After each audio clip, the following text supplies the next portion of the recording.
ಆ ದೃಶ್ಯ, ಆ ಹೆಣ್ಣು ಮಗಳು ಆ ಡೆಡ್ ಬಾಡಿ ಪಕ್ಕದಲ್ಲಿ ಕುಳಿತುಕೊಂಡು ರೋದನ ಮಾಡ್ತಕ್ಕಂಥದ್ದು ಬಹುಶಃ ನನ್ನ ಜೀವನದಲ್ಲಿ ಅಂಥ ದುರ್ಘಟನೆಯನ್ನು ನಾನು ನೋಡಿದೆ.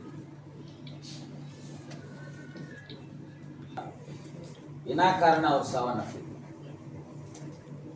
ಇದಕ್ಕೆ ನೇರ ಕಾರಣ ನನಗೆ ಅನಿಸುವಂಥದ್ದು, ಆಸ್ ಎ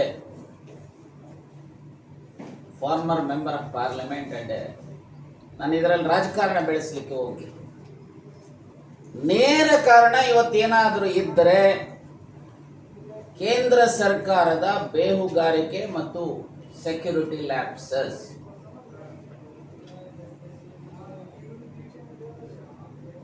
ಐವತ್ತಾರು ಇಂಚಿನ ಎದೆ ಇರುವಂತ ಪ್ರಧಾನಿ ಅಂತೇಳಿ ಬಹಳ ಬಿಂಬಿಸ್ತಾರೆ.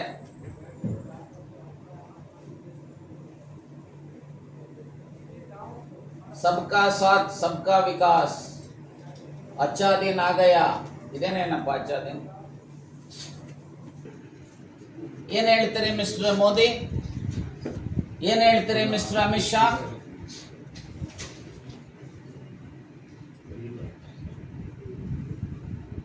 ಯಾಕೆ ನಾನು ಅತ್ಯಂತ ದುರ್ಬಲ ಪ್ರಧಾನಿ ಅಂತ ಹೇಳಿದೆ ಅಂದ್ರೆ, ಈ ಘಟನಾವಳಿಗಳ ಹಿನ್ನೆಲೆಯಲ್ಲಿ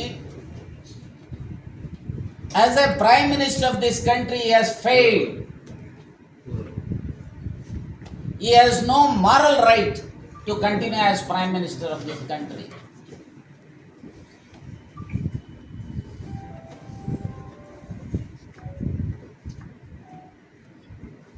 ನನಗೆ ಈಗಲೂ ಆಶ್ಚರ್ಯ ಆಗುತ್ತೆ. ಘಟನೆ ಆದ ಕೆಲವೇ ಸಮಯದಲ್ಲಿ ಇಬ್ಬರ ಟೆರರಿಸ್ಟ್ ಅನ್ನ ಕೊಂದ್ವಿ. ವೆಲ್ಕಮ್, ಸಂತೋಷ. 1500 ಜನ ಸ್ಥಳೀಯರನ್ನ ಅರೆಸ್ಟ್ ಮಾಡಿದ್ದೀವಿ ಅಂತ ಹೇಳ್ತಾರೆ, ಇಂಟ್ರಾಗೇಷನ್ ತಗೊಂಡಿದ್ದೀವಿ ಅಂತ ಹೇಳ್ತಾರೆ. ಎಸ್, ಒಳ್ಳೇದು. ವಿತ್ ಇನ್ ನೋ ಟೈಮ್ ನಿಮಗೆ ಗೊತ್ತಾಗುತ್ತೆ ಇವರೇ ಟೆರರಿಸ್ಟ್ ಸಹಾಯ ಮಾಡಿದ್ರು ಅಥವಾ ಇವರೇ ಟೆರರಿಸ್ಟ್ ಅಂತ ಹೇಳಿ. ಹಾಗಾದ್ರೆ ಮೊದಲು ಯಾಕೆ ಪ್ರಿವೆಂಟಿವ್ ಮೆಜರ್ಸ್ ತೆಗೆದುಕೊಳ್ಳಿಲ್ಲ? Why mister Modi?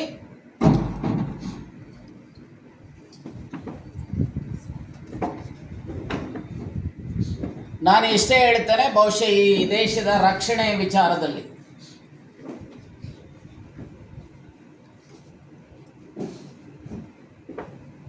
ಈ ಉಗ್ರಗಾಮಿಗಳ ವಿರುದ್ಧ ಹೋರಾಟದಲ್ಲಿ ಎಂದೂ ಸಹ ಕಾಂಗ್ರೆಸ್ ರಾಜಿ ಮಾಡಿಕೊಳ್ಳುವ ಪ್ರಶ್ನೆ ಇಲ್ಲ.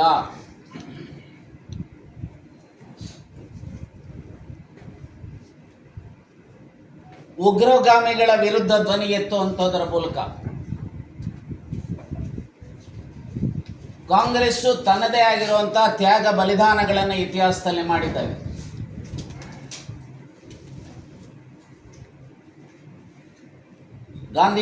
ಮಹಾತ್ಮ ಗಾಂಧೀಜಿಯವರ ತ್ಯಾಗ ಬಲಿದಾನ ಆಯಿತು.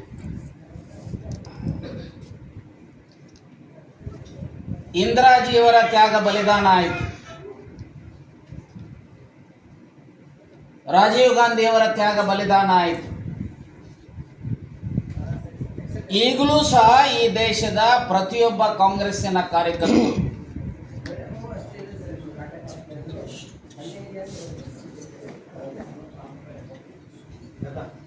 ಈ ದೇಶದ ಸ್ವಾತಂತ್ರ್ಯ,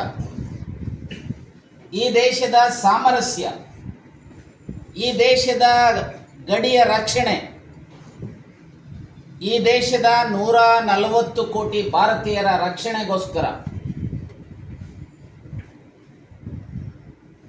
ಕಾಂಗ್ರೆಸ್ಸು ಎಲ್ಲ ತ್ಯಾಗ ಬಲಿದಾನಗಳಿಗೆ ನಾವು ಸಿದ್ಧರಿದ್ದೇವೆ ಸದಾ. ಈ ದೇಶವನ್ನು ರಕ್ಷಣೆ ಮಾಡೋದಕ್ಕೆ ಪ್ರಧಾನಮಂತ್ರಿಗಳು, ಕೇಂದ್ರ ಸರ್ಕಾರ ಯಾವುದೇ ತೀರ್ಮಾನ ತೆಗೆದುಕೊಂಡರೂ ಸಹ ಅದರ ಜೊತೆಯಲ್ಲಿ ನಾವಿದ್ದೇವೆ. ನಿಮ್ಮ ಲೋಪಗಳಿದ್ದಾವಲ್ಲ, ನಿಮ್ಮ ವೈಫಲ್ಯಗಳಿದ್ದಾವಲ್ಲ ಮಿಸ್ಟರ್ ಪ್ರಧಾನಿ, ನಾನು ಹೇಳಿದಂಥ ಉರಿ ಇರ್ಬೋದು, ಬಾಲ್ಕೋಟ್ ಇರ್ಬೋದು, ಪುಲ್ವಾಮಾ ಇರ್ಬೋದು ಅಥವಾ ಈ ಘಟನೆ ಇರ್ಬೋದು, ಈ ಎಲ್ಲ ಘಟನೆಗಳಿಗೆ ನಿಮ್ಮ ನಿರ್ಲಕ್ಷ್ಯ ಧೋರಣೆ, ನಿಮ್ಮ ಬೇಜವಾಬ್ದಾರಿತನ,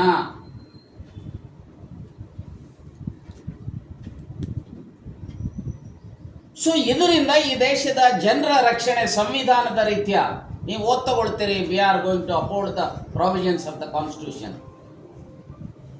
Article 21 makes it very, very clear. It is the duty of the government to give the protection to each and every citizen of this country.